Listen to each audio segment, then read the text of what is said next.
Yanis Varoufakis, Trump et Musk vers un nouveau féodalisme technologique.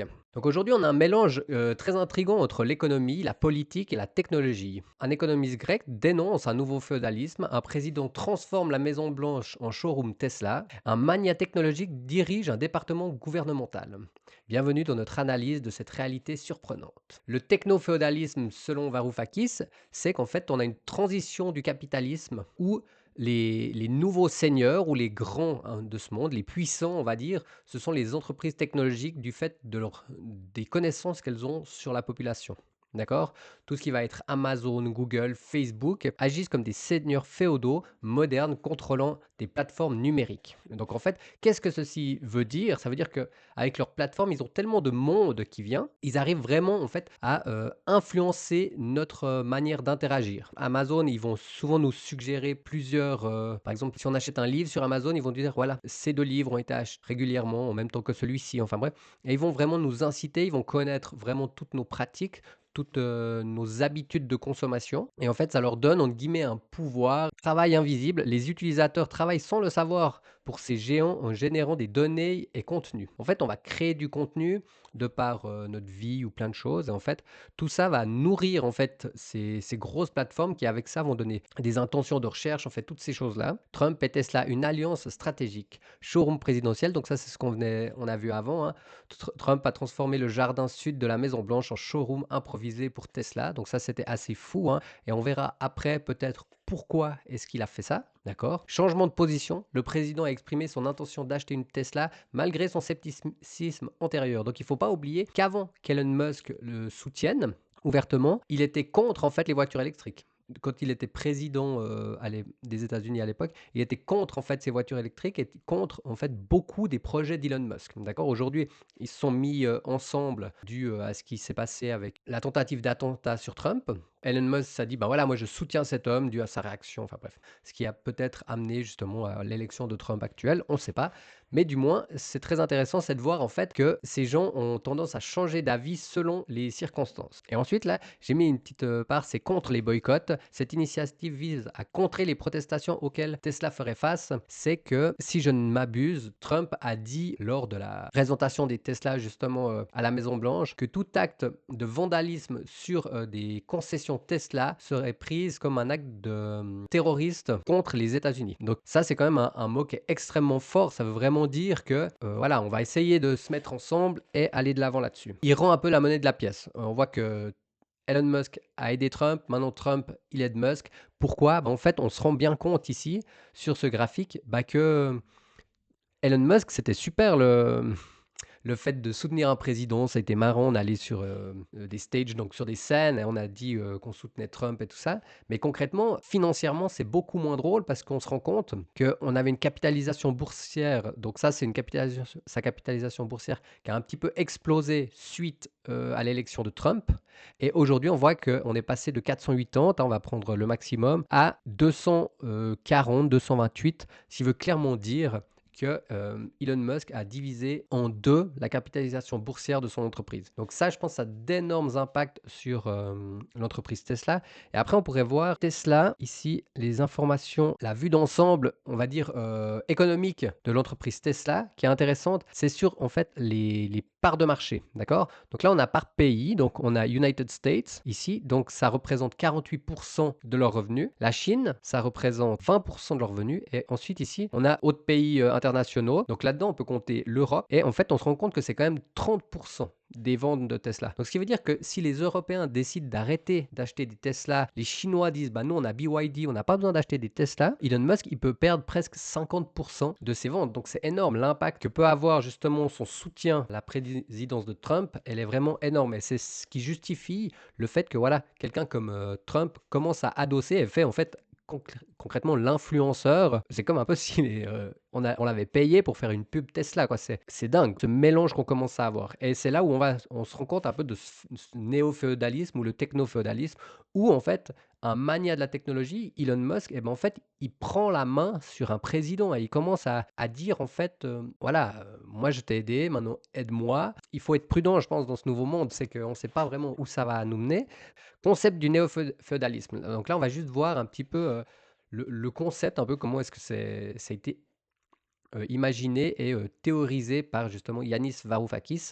Donc en fait, on a les géants technologiques, c'est les seigneurs qui contrôlent des plateformes. Donc une plateforme, ça va être Facebook, ça va être Google, ça va être Amazon, ça sera Tesla qui peut devenir une plateforme en termes, énergétiques, véhicules, bah, ça, c'est aussi une grosse partie, de son entreprise. C'est pas que les voitures, c'est aussi tout ce qui est, le réseau énergétique, donc vraiment, panneaux solaires et la maison. Donc voilà, les batteries pour les maisons et tout ça. Ensuite, on a les créateurs de contenu, donc ça, ce serait les vassaux, d'accord, qui produisent de la valeur, comme bah, là, c'est une vidéo, donc c'est une création de contenu, ça va être les influenceurs, ça va être toutes les personnes qui utilisent ces plateformes justement pour faire passer leur message, pour être connus, pour faire de la publicité. Voilà, tout ça, seront les vassaux, voilà. Ensuite, on a les utilisateurs. Donc eux, ce seront les serfs, fournisseurs de données et attention. Donc en fait, toutes les personnes qui vont justement passer des heures et des heures à soit suivre ou à interagir avec des publicités, avec des créateurs de contenu, enfin tout ça, eh ben, on va fournir, parce qu'on l'est tous, hein, on va fournir des données.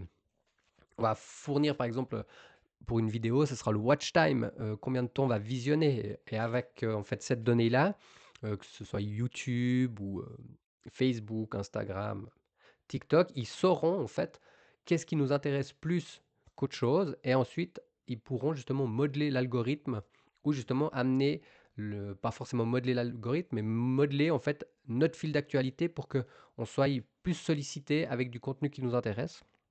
Donc voilà, et infrastructure numérique, c'est le fief où se déroulent les échanges. Donc c'est exactement ça. Donc là, par exemple, pour cette vidéo, ce sera du YouTube. Sur d'autres, ce sera Instagram, TikTok, voilà.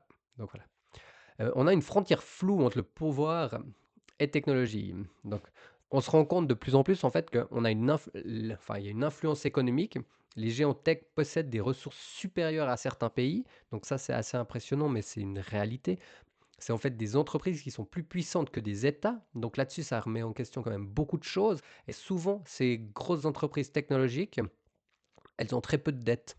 Tandis que nos États, nous, on a par exemple des PIB élevés, mais l'État en lui-même a énormément de dettes. Tandis que ces entreprises qui sont beaucoup sur le numérique et autres, en fait, elles ont de telles ressources financières et peu de dettes qu'elles sont extrêmement puissantes. Voilà. Ils façonnent aussi, c'est le pouvoir politique, d'accord? Ils peuvent influencer les élections, comme on a pu le voir aussi par le passé. Et, pardon, contrôle social détermine quelques informations que nous voyons comme voilà, comment nous interagissons, donc c'est ce qu'on a pu discuter avec en fait. C'est vraiment que ils vont déterminer quelles, informations vont être mises en face de quelle personne. Donc en fait, on est on a de la peine maintenant à aller chercher l'information qu'on désire, mais par contre, on va nous nourrir en fait d'informations qu'on pense être bonnes pour nous et ça peut être intriguant, enfin inquiétant, c'est que le moteur de recherche nous fournit tellement de choses sur laquelle on a, un désir peut-être d'apprentissage ou de connaissance ou juste de ça nous distrait et ben, en fait, que tout plein d'éléments à côté seront occultés du fait que, voilà, on va rester dans ce que les Américains, ils appellent, echo chamber, donc c'est vraiment une chambre à écho où on est, enfermé et on n'entend que le même, discours et ensuite on croit que c'est, vraiment le 100 des gens autour de nous pensent ça, alors que peut-être on est le 10. Enfin bref. Voilà, c'est des choses à faire attention. Et maintenant, bah, en fait, vers quel avenir on va, d'accord? Hem, et quel est l'avenir qu'on souhaite ensemble? Est-ce que c'est vraiment être, pas manipulé, mais être influencé? Est-ce que c'est important qu'on ait des vigilances démocratiques? Nous devons préserver une société équitable face à la concentration du pouvoir, d'accord? Donc on a créé des blockchains, c'est ça qui est drôle. C'est qu'on a créé par exemple du Bitcoin, des blockchains pour en fait avoir des technologies qui soient totalement décentralisées, mais on se rend compte que le pouvoir, il arrive toujours à capter en fait ces technologies et les recentraliser et mettre la main dessus un petit peu, d'accord?